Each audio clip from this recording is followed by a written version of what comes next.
Dilaporkan bahawa Pentagon sedang mempertimbangkan sama ada perang dengan Iran harus secara kekal mengubah kehadiran tentera Amerika di Teluk. The Washington Post melaporkan bahawa Jabatan Pertahanan sedang menilai sama ada untuk mengurangkan jumlah tentera dan mempertimbangkan semula pembinaan semula pangkalan yang rosak akibat serangan Iran. Komando Pusat AS biasanya mempunyai kira-kira 40,000 anggota tentera di hampir 20 lokasi di Timur Tengah. Pentagon menegaskan bahawa ini masih belum merupakan semakan rasmi atau keputusan untuk berundur. Tetapi ia mencerminkan perdebatan yang semakin meningkat di Washington sama ada Amerika Syarikat boleh mengekalkan kedudukan serantau semasanya atau jika ia perlu mengalihkan sumber ke keutamaan lain, mungkin seperti China. Untuk membincangkan lebih lanjut, bersama kita sekarang ialah Michael Prejean, Perunding Dasar Luar dan Keselamatan Negara serta bekas pegawai perisikan yang bersama kita dari Washington. Michael, pangkalan-pangkalan Amerika telah diserang selama berbulan-bulan oleh serangan Iran. Kini ada penganalisis yang menggambarkan ini sebagai peluang sekali dalam satu generasi untuk Pentagon mempertimbangkan semula kehadirannya di rantau ini. Tapi Michael, bagaimana kehadiran Amerika di sini membantu atau menjejaskan kepentingan Amerika? Kita perlu berada di Timur Tengah kerana jika kita keluar, Rusia dan China akan masuk. Dan kita telah melihat itu berlaku dalam 5 hingga 6 tahun yang lalu.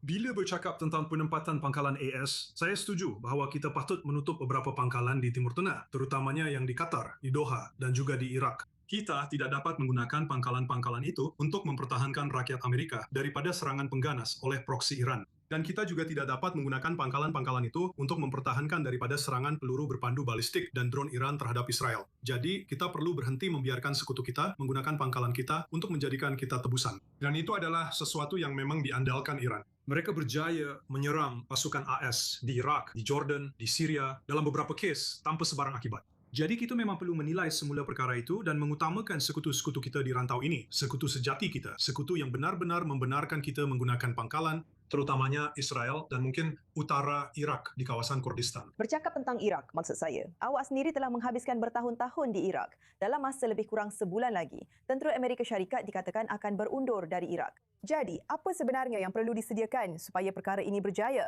jika kita bercakap tentang menggerakkan tentera di rantau ini? Sebenarnya, tentang meninggalkan Irak, ia sebenarnya satu perkara yang baik kerana anda tidak memihak kepada Baghdad. Anda keluarkan tentera Amerika Syarikat. Kita juga patut menamatkan latihan, risikan, dan sokongan keuangan kita kepada kerajaan Iraq dan membuatkan mereka menjauhkan diri dari Iran. Menghentikan hubungan mereka dengan Iran supaya perkara itu boleh kembali. Jadi saya sokong pengunduran tentera dari Iraq. Kononnya kita berada di sana untuk menghalang ISIS daripada kembali. Tetapi sebenarnya kita berada di sana untuk mempertahankan tentera kita daripada serangan drone dan peluru berpandu oleh proksi Iran. Jadi kita patut tinggalkan Irak, mungkin pergi ke Kurdistan. Dan saya sebut Kurdistan kerana itu adalah sekutu yang telah membantu kita melawan ISIS, Al-Qaeda dan militan Syiah. Dan mereka sentiasa diserang oleh Iran, Turki dan lain-lain. Jadi kita memang perlu menilai semula siapa sekutu sebenar kita. Dan saya ada sebut tentang Turki. Ia hanyalah sekutu pada nama sahaja. Saya ada sebut Qatar juga sekutu pada nama sahaja. Dan kedua-duanya menyokong bahagian Sunni dalam paksi penentangan ini. Kehadiran Jolani di Syria bersama ISIS dan Al-Qaeda, wang Qatar yang masuk menyokong Hamas. Kita perlu menilai semula hubungan-hubungan tersebut dan memperkukuhkan hubungan kita dengan UAE, dengan Israel, dan dengan orang Kurdi di utara Syria dan utara Irak. Jadi Michael, jika Amerika Syarikat benar-benar menilai semula, malah menarik keluar sebahagian tentera dari rantau itu dan beberapa pangkalan, adakah ini juga boleh menguntungkan Iran? Maksud saya, rejim itu telah mendesak negara-negara Teluk untuk mengusir tentera Amerika. Itulah sebabnya Iran mendakwa bahawa negara-negara Teluk ini telah diserang berkali-kali. Jadi dalam erti kata lain, adakah Republik Islam juga boleh menggambarkannya sebagai satu kemenangan? Sudah tentu. Jika saya berada di Tehran, saya akan katakan ini adalah salah satu syarat yang kami minta pentadbiran Trump untuk bukan sekadar pertimbangkan, tetapi benar-benar lakukan.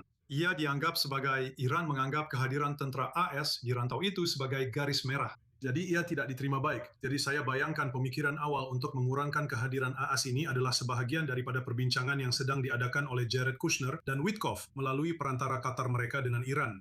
Ini kedengaran seperti rundingan seperti itu yang pernah kita lihat di Doha, Oman, dan tempat-tempat lain. Kita telah melihat pihak yang tidak bertanggung jawab bertindak sebagai perantara apabila melibatkan Iran. Dan saya maksudkan Turki, saya maksudkan Qatar, dan saya maksudkan Oman. Ini adalah kemenangan untuk rejim kerana kita sedang bercakap tentang semua perkara ini di media, betul? Kita sedang bercakap sama ada AS, pangkalannya akan ditutup. Semangat anggota di atas kapal induk tentara laut sama ada AS mempunyai cukup peluru berpandu balistik atau keupayaan ofensif dan defensif untuk meneruskan usaha ini.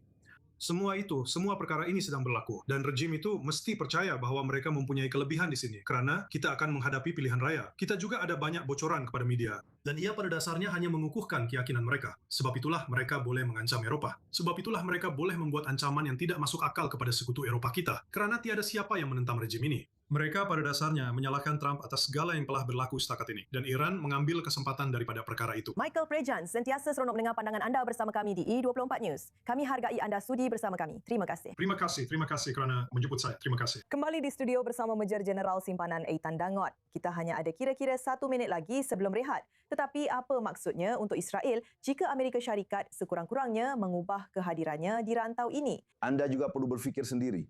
Anda lihat betapa sangat saling berkait dan terselaras kita sehingga kita sampai ke satu tahap yang kita tidak pernah hadapi selama bertahun-tahun. Malah tidak pernah. Cara Israel dan Amerika Syarikat.